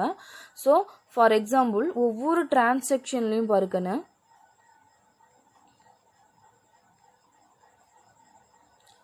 ஒரே சைடில் ஐ மீன் கேபிட்டல் அப்புறம் என்ன சொன்னோம் லைபிலிட்டிஸ் அது one side assets one side. So அந்த ஒன் சைட்லேயே பார்த்தீங்க அப்படின்னா ஒரு சில ஈக்குவேஷன்ஸ் ஒரு சில டிரான்சாக்ஷன் வந்து அதோடைய அதாவது எப்படி சொல்கிறது ஒரு பேஜ் ஒரு பக்கம் எடுத்துக்கிட்டிங்க அப்படின்னா அந்த பக்கம் என்னென்ன இருக்கும் கேபிட்டலும் லைபிலிட்டிஸ்ன்றது ஒரு பக்கம் அசட்ஸ்ன்றது இன்னொரு பக்கம். ஸோ கேபிட்டல் லைபிலிட்டிஸில் என்ன பண்ணுறான் சில அமௌண்ட் வந்து சில டிரான்சாக்ஷனோட வேல்யூ வந்து இன்க்ரீஸ் ஆகிருக்கலாம் இல்லை டிக்ரீஸாக கூட இருக்கலாம்.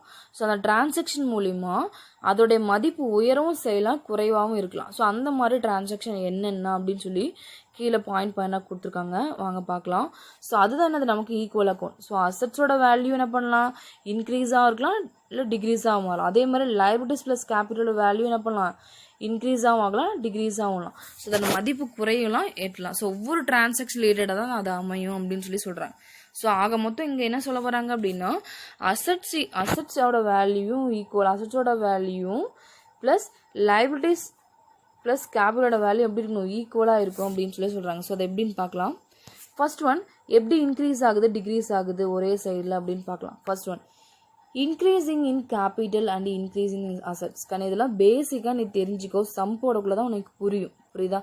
First one increase in capital increase in assets. So அசட்ஸோட வேல்யூன்றது ஒன் சைடு கேபிட்டல்ன்றது ஒன் சைடுன்னு சொன்னோமா இது ஒரு சைடு இது ஒரு சைடு. ஸோ கேபிட்டலோட எந்த இது ப்ளஸ் லைபிலிட்டிஸும் கேபிட்டல் ஒன் சைடுன்னு சொல்லி சொன்னோம். ஸோ இங்கே என்ன சொல்ல வராங்க அப்படின்னா ஒரு சைடு ஒரு பக்கம் வந்து கேபிட்டலோட வேல்யூ என்ன பண்ணுது இன்க்ரீஸ் ஆகுது அதே மாதிரி அசட்ஸோட வேல்யூ இன்க்ரீஸ் ஆகுது அப்படின்னு சொல்லி சொல்கிறாங்க. ஸோ ரெண்டு பக்கமும் இன்க்ரீஸ் ஆகுது அப்படின்னா அது என்ன டிரான்சாக்ஷன் அப்படின்னு சொல்லி கவனி பாருங்க. கமான்ஸ்டு பிஸ்னஸ் வித் கேஷ் அப்படின்னு சொல்லி சொல்கிறாங்க. So commenced business with cash 1 lakh அப்படின்னா ஒரு பிஸ்னஸ் ஸ்டார்ட் பண்ணுறதுக்கு நம்ம ஒரு வியாபாரம் தொடங்குறோம். ஸோ அந்த பிஸ்னஸ் ஸ்டார்ட் பண்ணுறதுக்கு நம்ம எவ்வளோ இன்வெஸ்ட் பண்ணியிருக்கோம் அப்படின்னா 1 lakh இன்வெஸ்ட் பண்ணியிருக்கோம் அப்படின்னு சொல்லி சொல்கிறாங்க. சரிங்களா. அப்போ என்ன பண்ணுறோம் ஒரு இடத்துல கேஷ் நமக்கு உள்ளே வருது. ஸோ கேஷ் அப்படின்றது நமக்கு என்னது கேபிட்டல் உள்ளே வருதா. ஸோ அந்த இடத்துல நிறைய கேபிட்டல் ஒரு பிஸ்னஸ் ஆரம்பிக்கிறதுக்காக பணம் போடுறோம் ஒரு கம்பெனியில். அந்த கம்பெனி என்ன பண்ணுறோம் கேஷ் வந்து என்ன பண்ணுது உள்ளே வரும் இந்த கம்பெனிக்கு. ஸோ அப்போ என்ன பண்ணுறோம் ஆட்டோமேட்டிக்காக கேபிட்டலோட வேல்யூ இன்க்ரீஸ் ஆகுது. அதே மாதிரி அசட்ஸோட வேல்யூ இன்க்ரீஸ் ஆகுது அப்படின்னா ஸோ அந்த 1 lakh வச்சு நம்ம எவ்வளோ பண்ணுவோம் நிறைய ப்ராடக்ட் வாங்குவோம். ஸோ பண மதிப்புள்ள பொருளை தான் என்ன பண்ணுவோம் நம்ம அசட்னு சொல்லுவோம். ஸோ அந்த இடத்துல பணம் இன்வெஸ்ட் பண்ணுறோம் அப்படின்னாவே அமௌண்ட் உள்ளே போடுறோம் அப்படின்னாவே அது கண்டிப்பாக அது நம்மளுடைய கேபிட்டலோட வேல்யூ அசட்ஸோட வேல்யூ என்னது இன்க்ரீஸில் தான் இருக்கும் அப்படின்னு சொல்லி சொல்கிறாங்க. ஏன் அப்படின்னா பாருங்க அதில் பாயிண்ட் செகண்ட் பாருங்க capital provides by the owner. ஏன் அப்படின்னா ஓனர் தான் என்ன பண்ணுறாரு அப்படின்னா கேபிட்டலை ப்ரொவைட் பண்ணுறாரு உரிமையாளர் தான் என்ன பண்ணுறாரு அமௌண்ட்டை போடுறாரு. சரிங்களா. Increase in capital of owner அதுதானே அது. அப்போ தான் என்ன பண்ணுறோம் ஓனர் அமௌண்ட் போடுறதால அதோடைய கேபிட்டலோட வேல்யூ என்னது இன்க்ரீஸ் ஆகுது அப்படின்னு சொல்லி சொல்கிறேன். சரிங்களா. அது மட்டும் இல்லாமல் பாருங்கள் கேஷ் உள்ளே வரதால அது என்னது இன்க்ரீஸ் இன் அசட் சொத்தோட மதிப்பு என்னது அதிகமாக இருக்குது அப்படின்னு சொல்லி சொல்கிறேன். கண்ணு புரியுதா கண்ணு மறுபடியும் சொல்கிறேன் தயவுசெய்து நல்லா கவனிச்சிக்கோ. Increase in capital and increase in assets இது கண்டிப்பாக ஏதாச்சும் தான் சம் போட போகிறோம். So increase in assets increase in capital அப்படின்னு சொல்லி சொல்கிறாங்க அப்படின்னா இந்த டிரான்சாக்ஷன்லேயே கேபிட்டலோட வேல்யூவும் அதிகமாகுது அசட்ஸோட வேல்யூவும் அதிகமாக இருக்குது. ஸோ அதான் இன்க்ரீஸ் அப்படின்றது என்னது உயர்வு அதிகரிக்கிறது. அதான் பாருங்க ஃபர்ஸ்ட் ஒன் நம்ம என்ன பண்ணுறோம் அசட்ஸோட ஃபர்ஸ்ட் எடுத்துக்கிறோம். அசட்ஸோட வேல்யூ எப்படி இன்க்ரீஸ் ஆகுது அப்படின்னா கம்பெனிக்குள்ளே கேஷ் போடுறோம் அப்படின்னாவே கண்டிப்பாக அதோட அசட்ஸோட வேல்யூ அதிகமாக இருக்குன்னு தான் அர்த்தம். அதே மாதிரி ஒரு ஓனர் வந்து ஒரு கேஷை ப்ரொவைட் பண்ணுறாரு அப்படின்னா அதோட கேபிட்டல் இன்க்ரீஸ் ஆகிறதா அர்த்தம். அப்போ கேபிட்டல் வேல்யூ 1 lakhனா அசட்ஸோட வேல்யூ 1 lakh தான். சரிங்களா. அப்போ என்ன பண்ணுறோம் ரெண்டுமே ஈக்குவலாக இருக்கா. ஸோ அந்த மாதிரி டிரான்சாக்ஷன். நெக்ஸ்ட் பாருங்கள் degrees in liabilities and degrees in assets அப்படின்னு சொல்லி சொல்கிறேன். அதாவது லைபிலிட்டிஸும் கேபிட்டலும் என்னது ஒன் சைடு அப்படின்னு சொல்லியிருக்கோம் அசட்ஸ் ஒன் சைடு. ஸோ ஒரு சைடில் லைபிலிட்டிஸோட வேல்யூ டிக்ரீஸ் ஆகுது அப்படின்னா இன்னொரு சைடில் அசட்ஸோட வேல்யூ டிக்ரீஸாக தான் ஆகும் அப்படின்னு சொல்லி சொல்கிறாங்க. ஸோ அது எந்த மாதிரி டிரான்சாக்ஷன் அப்படின்னு சொல்லி பாருங்கள் பெய்டு கிரெடிட்டர்ஸ் அப்படின்னா என்ன கண்ணு பெய்டு அப்படின்னா அது செலுத்தியது கிரெடிட்டர்ஸ் அப்படின்னா கடனேந்து. அப்போ நம்ம கடன் கொடுத்துருக்காங்க பார்த்தீங்களா அந்த கிரெடிட்டர்ஸ் நம்ம அந்த கிரெடிட்டர்ஸ் தான் கடன் வாங்கியிருக்கோம். சரிங்களா. இப்போ அவங்களுக்கு வந்து சம் அமௌண்ட்டை வந்து கொடுக்குறோம். ஃபார் எக்ஸாம்பிள் பிரபுன்னு வச்சுக்கோங்களேன். ஸோ பிரபுக்கு என்ன பண்ணுறேன் நான் வந்து அவர் எனக்கு கடன் கொடுத்துருக்காரு. ஸோ அந்த கடன் என்ன பண்ணணும், நம்ம அவங்களுக்கு திருப்பி கொடுக்கணும் இல்லையா? அதனால தான் பண்ணுறாங்க பெய்டு கிரெடிட்டாஸ். ஸோ கிரெடிட்டாஸ்ன்றது யார் இந்த இடத்துல பிரபு. ஸோ அவருக்கு என்ன பண்ணுறேன், நான் வந்து கடனை கொடுக்குறேன். சரிங்களா? ஸோ ஏன்னா அவர்கிட்ட நான் வாங்கின கடனை நான் திருப்பி கொடுத்துட்றேன். ஸோ அந்த மாதிரி டிரான்சாக்ஷனாக பண்ணலாம். லைபிலிட்டிஸோட வேல்யூ டிக்ரீஸ் ஆகும். எப்படி லைபிலிட்டிஸோட வேல்யூ டிக்ரீஸ் ஆகுது அப்படின்னு பாருங்கள். Creditors are paid. ஸோ கிரெடிட்டார்ஸ்ன்றது யார் இந்த இடத்துல பிரபு. ஸோ பிரபுக்கு என்ன பண்ணுறேன் அப்படின்னா என்னுடைய அவர்கிட்ட நான் கடன் வாங்கியிருக்கேன். ஸோ அந்த கடன் என்ன பண்ணுறேன், அவருக்கு திருப்பி கொடுத்துட்றேன். எவ்வளோ கொடுத்துட்றேன், 10,000 வந்து கொடுத்துட்றேன். புரியுதா கண்ணு? ஸோ அப்படி கொடுக்கறது மூலயமா என்னோட லைபிலிட்டி என்னுடைய பொறுப்பு அந்த இடத்துல குறையுதா? அதுதான் என்னது டிக்ரீஸ் இன் லைபிலிட்டிஸ். என்னுடைய பொறுப்பு அந்த இடத்துல என்னது குறையுது. First point. செகண்ட் பாருங்க, டிக்ரீஸ் இன் அசட்ஸ் அப்படின்னு சொல்றாங்க. First of all decrease in liabilities எப்படின்னு பார்த்தாச்சு. நெக்ஸ்ட் ஒன் டிக்ரீஸ் இன் அசட்ஸ்னா, ஸோ அப்படி நான் அந்த கேஷ் நம்ம கொடுக்கறது மூலயமா நம்மளோட என்ன பண்ணுது, கேஷ் வெளியே போதா? நம்ம பிரபுவுக்கு நம்ம அவர்கிட்ட கடன் வாங்கியிருந்தோம், அந்த பணத்தை நம்ம திருப்பி கொடுத்துட்டோம்.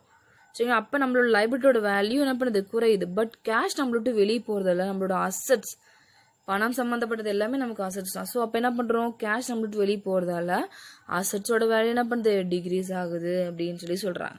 சரிங்களா? ஸோ ஒரு டிரான்சாக்ஷன்லேயே 2 அஃபெக்ட்ஸ் ஆகுதா, 2 டிரான்சாக்ஷன் இன்வால்வ் ஆகி அது ஆஸ்பெக்ட்ஸ் இன்வால்வ் ஆகி அது அஃபெக்ட் ஆகுது அப்படின்னு சொல்கிறாங்க.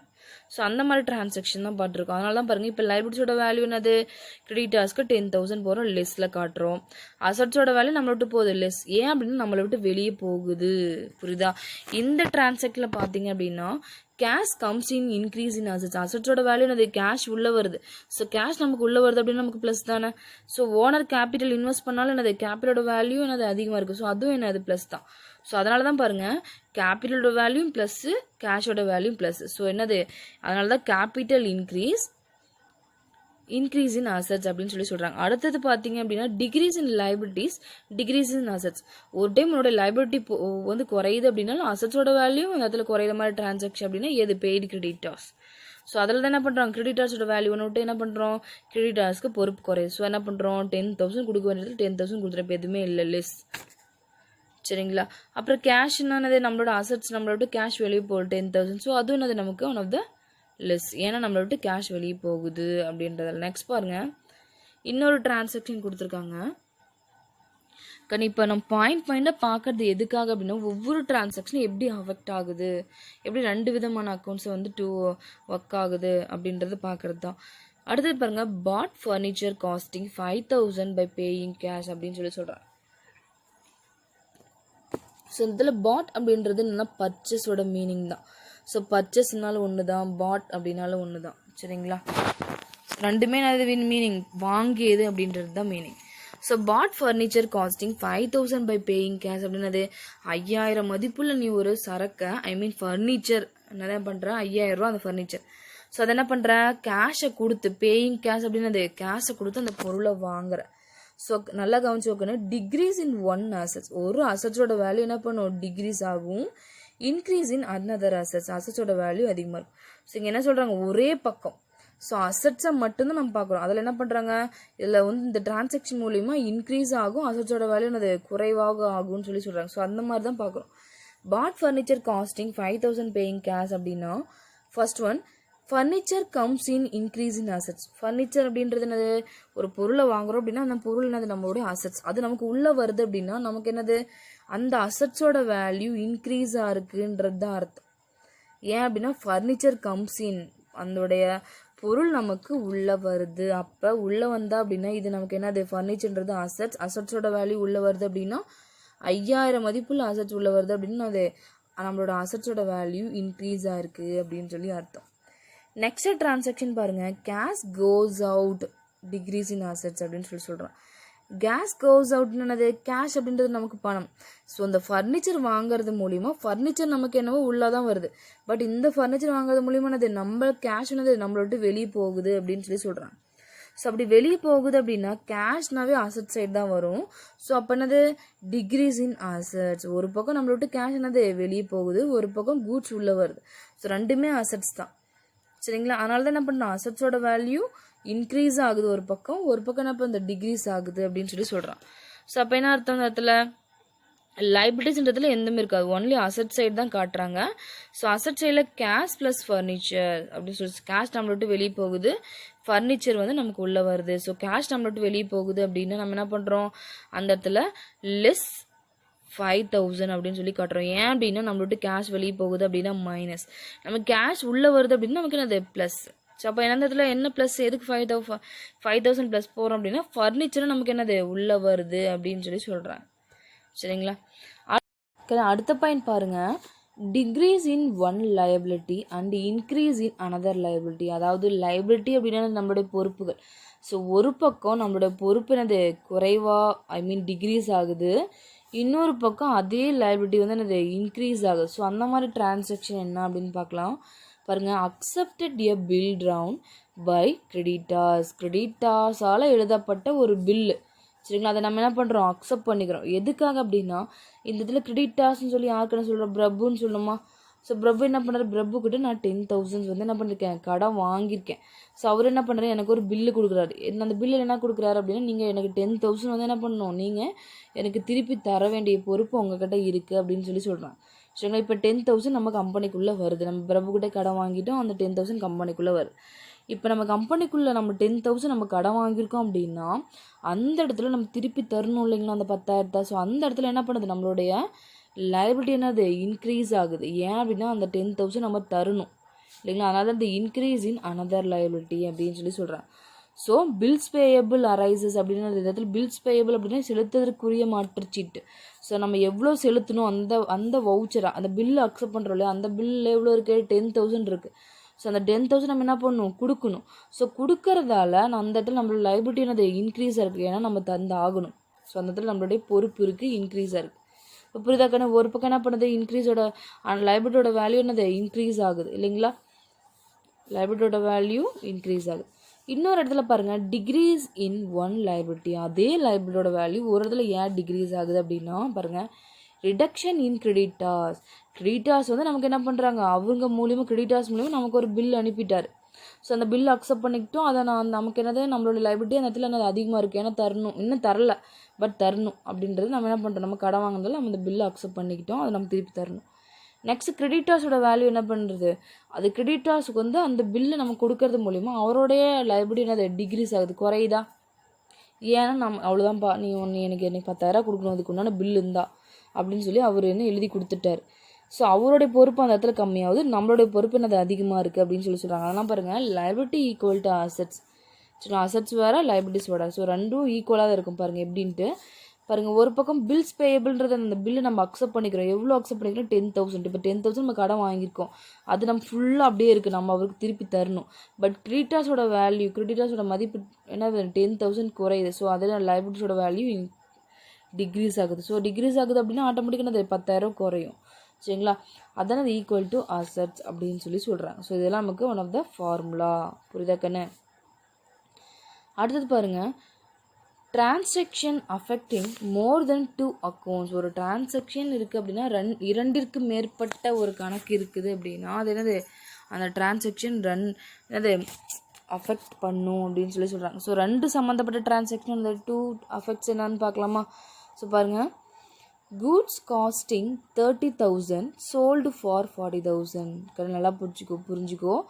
கூட்ஸ் காஸ்டிங் அப்படின்றது ஒரு பொருளோட மதிப்பு எவ்வளோ 30,000 ரூபா தான் வரும், ஆனால் அது எவ்வளோக்கு விற்றுருக்கோம் 40,000 ரூபாய்க்கு விற்றுருக்கோம் அப்படின்னு சொல்லி சொல்கிறாங்க. சொல்கிறது புரியுதா கண்ணு, 30,000 ரூபா மதிப்புள்ள ஒரு சரக்கை 40,000 ரூபாய்க்கு விற்றுருக்கோம் அப்படின்னு சொல்லி சொல்கிறாங்க. இல்லை பாருங்கள், transaction affecting more than 2 accounts. 2 விதமான அக்கௌண்ட்ஸில் என்னது அஃபெக்ட் ஆகும், அது என்னன்னு பார்க்கலாம். First one, goods go out. So நம்ம என்ன பண்ணுறோம், கூட்ஸை விற்கிறோமா, கவனி, கூட்ஸை நம்ம என்ன பண்ணுறோம் விற்கிறோம், எவ்வளோ விற்கிறோம் 30,000 ரூபாய்க்கு விற்கிறோம். ஸோ இந்த இடத்துல விற்கிறது மூலிமா கூட்ஸ் நம்மளை விட்டு வெளியே போகுதா, அது first point. Goods go out, நம்மளுடைய பொருள் நம்மளை விட்டு வெளியே போகுதுன்றதால நம்ம இப்போ கூட்ஸ் வந்து என்னது பண மதிப்புள்ள பொருள் எல்லாமே நமக்கு என்னது அசட்ஸ். ஸோ அசட்ஸோட வேல்யூ என்னது அந்த இடத்துல டிக்ரீஸ் ஆகுதா, ஏன் அப்படின்னு நம்மளை விட்டு என்ன பண்ணுறது கூட்ஸ் வெளியே போகுது அப்படின்றதால. ஸோ ஒரு அசட்ஸோட வேல்யூ டிக்ரீஸ் ஆகுது, ஃபர்ஸ்ட் பாயிண்ட். செகண்ட் பாருங்க, கேஷ் கம்ஸ் இன் அப்படின்னு சொல்லி சொல்கிறாங்க. ஸோ கேஷ் அப்படின்றது என்னது பணம் சம்மந்தப்பட்டது நமக்கு என்னது அசட்ஸ். ஸோ இந்த இடத்துல நம்ம விட்டு கூட்ஸ் என்ன பண்ணுது வெளியே போகுது, அதனால் டிக்ரீஸ் இன் அசட்ஸ். அதே பொருளை விற்கிறது மூலிமா நம்மக்கிட்ட என்ன வருது கேஷ் உள்ள வருது, கம்ஸ் இன் கேஷ். புரியுதுங்களா, கேஷ் கம்ஸ் இன். ஸோ அப்போ கேஷ் உள்ளே வருதுன்னா அதுவும் நமக்கு என்னது கேஷ்ன்றது ஒரு அசட்ஸ் அப்படின்னு சொல்லியிருக்கேன். அப்போ என்னது அசட்ஸோட வேல்யூ இன்க்ரீஸ் ஆகுதா, ஏன் அப்படின்னா கேஷ் வருது, அந்த பொருளை விற்கிறது மூலிமா எனக்கு கேஷ் வருது அப்படின்னு சொல்கிறாங்க. ஸோ இந்த 2 ஆஸ்பெக்ட்ஸ் புரியுதாக்கன்னு. அடுத்து தேர்ட் பாருங்கள். Third point, sold goods at a profit increase in capital அப்படின்னு சொல்கிறாங்க. கணக்கு புரியுதா? ஃபர்ஸ்ட் என்ன பண்ணுற, கூட்ஸ் காஸ்டிங் 30,000, 30,000 மதிப்பில் கூட்ஸை விற்கிறது மூலிமா உனது அசட்ஸோட வேல்யூ டிக்ரீஸ் ஆகுது. ஸோ விற்கிறது மூலிமா உனக்கு எவ்வளோக்கு விற்கிற, 40,000 விற்கிற. அந்த 40,000 உனக்கு உள்ளே வருது. ஸோ கேஷ் உள்ளே வரதால அது உனக்கு இன்க்ரீஸ் இன் அசட்ஸ்.